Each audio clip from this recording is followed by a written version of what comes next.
Hello, this is Arun Srinivasa. I am here to help you learn engineering mechanics and its use in structural design. For this particular case, we don't really require any prerequisites other than interest in engineering. A little bit of strength of materials knowledge is always useful, but not necessary. Okay, engineering common sense. What is reasonably likely to happen to a component? This is what engineering common sense is about. So a typical homework problem says something like find the maximum deflection of a bar shown below. But in an actual engineering situation, why do we care about the deflection? The reason is that in many cases, there are precision components mounted on these. For example, there could be a ball bearing or there could be a helical gear or some other kind of thing, which requires very tight control over deflections. And for that, we need to design something so that we have to keep the deflections or slopes below certain allowed values. Okay. Second question, how do we know the external load? Say 60 kilonewtons, 100 kilonewtons. Who came and told you that? If you look at actual figures, if you go out there, you will see that objects do not come with loads written on them. You have to actually estimate it. Same way about dimensions. We don't really know the dimensions. We have to pick something and check whether they are sufficient. Boundary conditions. We have to observe the actual connection and idealize it. None of these things have to do with science. They all have to do with engineering. This is where we are crossing over from engineering science into engineering practice. So the last item that we will talk about is how do we know that our calculations are right? We have to have an approximate way of making some rough estimates so that we are sure that our numbers are right. Okay. One of the ways of doing this is qualitatively understanding and sketching deformed shapes of objects. All of this requires engineering common sense. So let's start with dimensions. Geometry. When you design anything, you always have to guess the size of objects as a start and then refine the sizes later. In the FPS system, the unit for length is an inch and is directly used in engineering. Unfortunately, the unit of length in the SI system, meter, is not suitable for engineering. It is way too large. Rather, we use millimeter as the basic unit of measurement in engineering. I have seen that students are uncomfortable with it and they always switch to meters. This is not a good idea. You should work with millimeters directly because that is how you should think. You should train your brain to think in millimeters and not in meters. We will try to keep that in mind when we do all our calculations in the future. The conversion between inch and millimeter is 25.4. If you remember that 1 inch is 25 millimeters, that is extremely useful. Roughly 100 millimeters is 4 inches. Okay, 10 centimeters is 4 inches. So you get an idea of what this is like. Okay, some examples of sizes. First, a 5 millimeters corresponds to a typical red ant. It's a width of about a pen or pencil. 10 millimeters is the size of an average fingernail. That's about 1 centimeter, 10 millimeters. Of course, we saw that 25 millimeters is 1 inch. This is useful to memorize. 100 millimeters is about the length of a pen, a small pen. 200 millimeters is size of a soccer ball. So a soccer ball is about 2 pens in size. 300 millimeters is 1 foot. Actually, it's exactly 300/48, but if you remember 300, that's pretty good. 1 meter is 1,000 millimeters, is the height of the doorknob from the ground.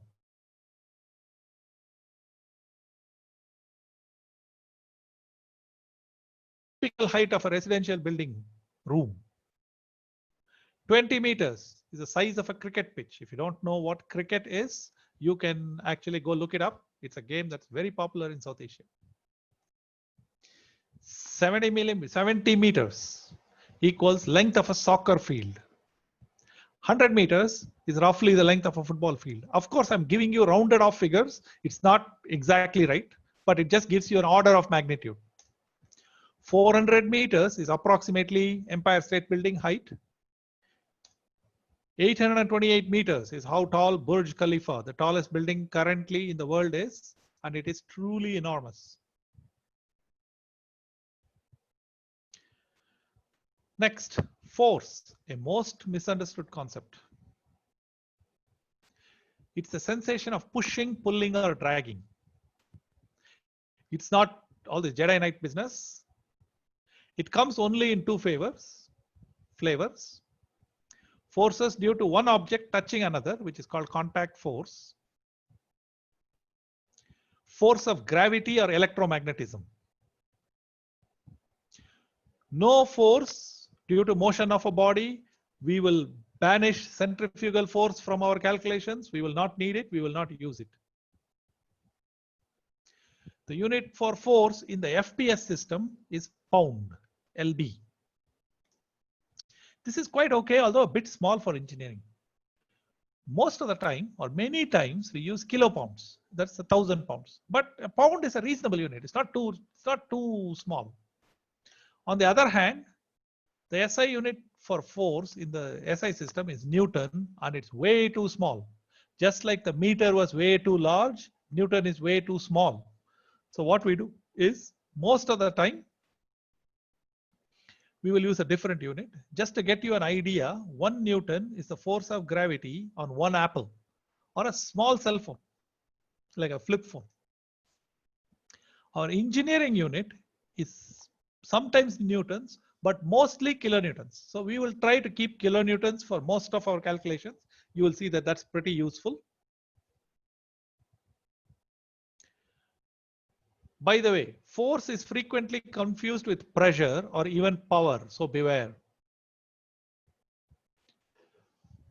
Just to get you going, 1 pound is 4.5 newtons, approximate. This is useful to remember, so memorize this. So just to get you started on sizes of forces, 3.6 times 10 to the minus 47 is the force of gravity between proton and electron in a hydrogen atom. 10 to the minus 12 newtons is called a piconewton, and it's the force on a hydrogen bond, which is roughly the forces that hold most tissues together. It's quite a soft, so that is hydrogen bond. 10 to the minus 10 newtons is a force of a metallic bond. So you can see that it's 100 times stronger. The covalent bond is 1,000 times stronger than a hydrogen bond, and it's 10 to the minus 9 newtons. 1 Newton, as we said, is the weight of a small cell phone or a large apple. So now we are talking 0.6 kilonewtons, which is 600 newtons, is about the weight of a person. So you have some idea of how much they weigh. And so that's a reasonable number for how much a person weighs. 10 kilonewton is the force achieved by weightlifters during clean and jerk lift. And that's a lot of force. 20 kilonewton is the weight of a car. 30 kilonewton, according to the books, is the bite force of a large saltwater crocodile. This is again an example of a mix-up between force and pressure. 30 kilonewtons is not kilonewtons of force, it's force 4 pounds per square inch converted into kilonewtons per square inch. It's a very messy unit. So be very careful about this. 45 kilonewtons is equal to 10 kip roughly, is the driving force of a small car during peak acceleration. Okay, so if you get some of these ideas, then you have an idea of what kind of numbers you're talking about. Okay, now we look at speed. So 1 to 2 meters per second is walking speed. 10 meters per second is a very fast Olympic level runner. So between 1 and 2 meters per second and 10 meters per second, you go from just walking speed to like fast Olympic level runner. 30 meters per second is speed of a car on a freeway. 50 meters per second is takeoff speed of a commercial airline. 500 to 1500 meters per second is speed of a bullet. 11,000 meters per second is escape velocity. Escape velocity means that's the velocity at which you have to go to escape the force of gravity on an object. Okay, now we'll look at rotational speed. Usually the units is rotations per minute. 1 RPM equals rotational speed of opening a door. 60 RPM is a rotational speed of a bicycle wheel. 1000 RPM is a rotational speed of a car tire when you're driving reasonably okay, not like what I'm showing you in the picture. 3000 to 5000 RPM is the engine speed of a car. I mean, I'm giving you some range. I mean, don't come and tell me, but my car runs at this. It's just an idea so that you understand what the typical ranges are. So typically speaking, most machines are in the 1000 RPM order of magnitude. Okay. Acceleration. It's not the fall, but the sudden stop at the end. That's the problem. 1g is about 10 meters per second squared. Is the acceleration due to gravity. It's a very large number. If you accelerate that much from rest, that is in 1g, like this guy who is falling, in 1 second, you will be at 10 meters per second. You're running at Olympic level runner speed. In 2 seconds, you are running at 20 meters per second. I just want you to understand that now you leave Usain Bolt in the dust. Don't ask me who Usain Bolt is. Go find out. Okay, 20 meters per second, you'll be able to run 100 meters in 5 seconds. Man, our athletic program would love to have you. By the way, in 5 seconds, you'll reach the takeoff speed of a plane if you keep accelerating at 10 meters per second squared. An airplane, on the other hand, takes 30 to 50 seconds to reach takeoff speed at an acceleration of about 1/5 of a g. So get that, so the acceleration due to gravity is an extremely large number. 3g is the acceleration of space shuttle, just to give you an idea. Again, 5g is drag racing car maximum acceleration. 8 to 9g is what a fighter pilot will experience under maximum when they're under maximum maneuvering. Next, we come to power and work. Don't think of work as force times distance. This is correct only for a very special case in high school and actually useless for engineering. Don't think of it that way. Think of power as force times velocity. So don't think about work first. Think about power first. Or moment times angular velocity, or cause times rate of change of effect. Think of work as integral of power with respect to time. This is how your power meter at your house measures energy consumed. So you plot power versus time, and it is the area under that graph. Power is the most important concept in engineering. All our moving applications are in terms of power and not work. Okay. By the way, power is frequently confused with energy, so be careful. And let's get to units. We know the unit for power in the SI system is a watt. And a milliwatt is 1 milliamp times 1 volt. And that's the power of a single LED in an electronic circuit.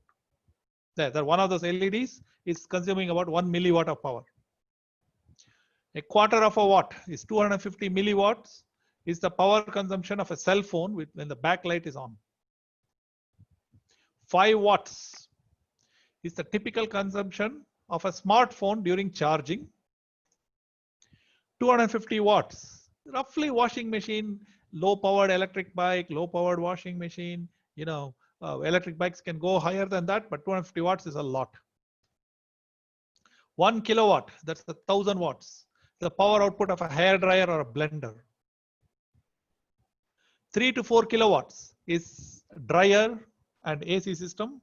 So a dryer consumes a lot of power, and it's actually, that's one of the reasons why in terms of energy savings, trying to not run your dryer is a good idea.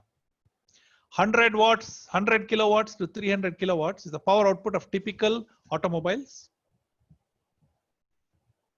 And just at the other extreme, 10 trillion watts is the power output of a hurricane.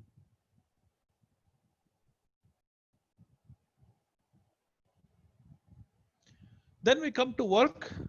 As I told you that the way to think about work is not Newton meters, even though that's how we think about it. 1 joule is the work done when you lift an apple by 1 meter. The correct way to think about it is 1 watt second. And it's a very small unit. By the way, 1 inch pound is even smaller and it's only 0.1 joules. Energy unit is not force times distance, but power times time. Kilowatt hour or kilowatt second or watt second. That's the kind of unit that we are talking about. By the way, 1 kilojoule equals energy released when you burn a match. And it's roughly 1 British thermal unit. 1 BTU is about 1 kilojoule.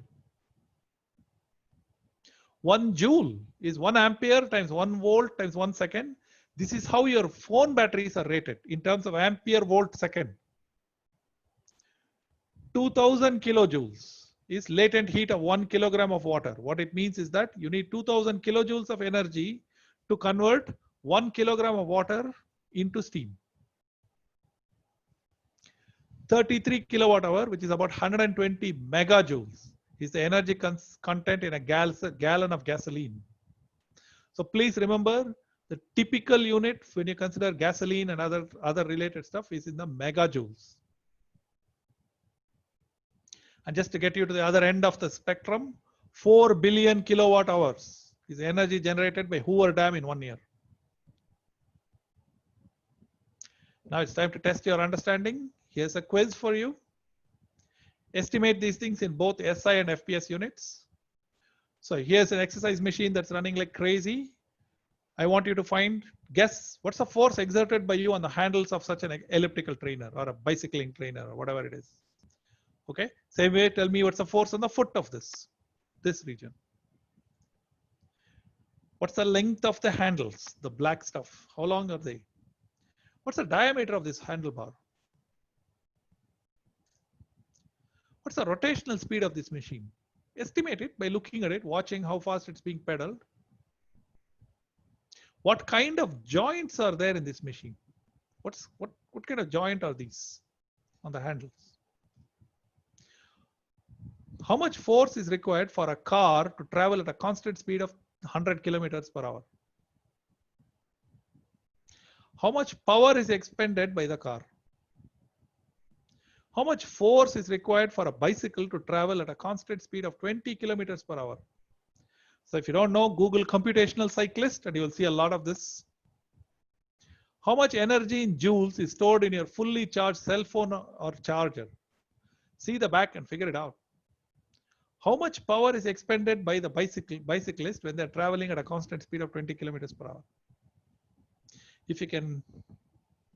Last question for you is that the Smithsonian Magazine states your average tropical cyclone might release the equivalent of 600 terawatts of energy. What's wrong with this statement? Is there anything wrong with it? If you're able to answer all these questions, we are done with this part. Sweet.